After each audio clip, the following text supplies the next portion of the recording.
Bauk se zamišlja kao strašilo u životinjskom obliku, koje svojom pojavom uliva strah maloj deci i odraslima. Bauk se danju krije po kutovima zapustelih kuća, rupama i mračnim mestima i otuda vreba svoju žrtvu, da je ugrabi, odnese, udavi i proždere. U jednoj dečijoj narodnoj uspavanci majka peva detetu: nesanicu ti voda odnela, gde nema vuka i bauka.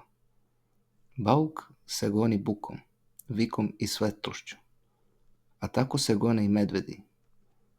Baukov onomatopejski izraz bau, njegov trapav hod bauljanje, po kojima je nastao naziv bauk.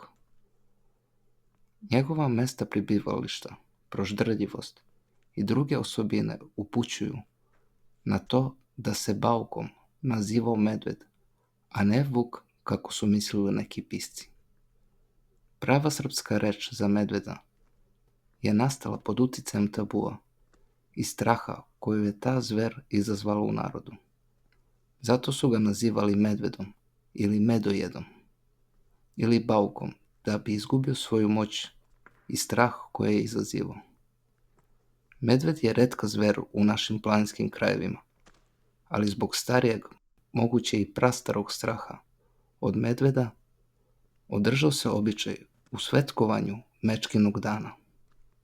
Nadam se da vam se svidio ovaj video. Zdravo!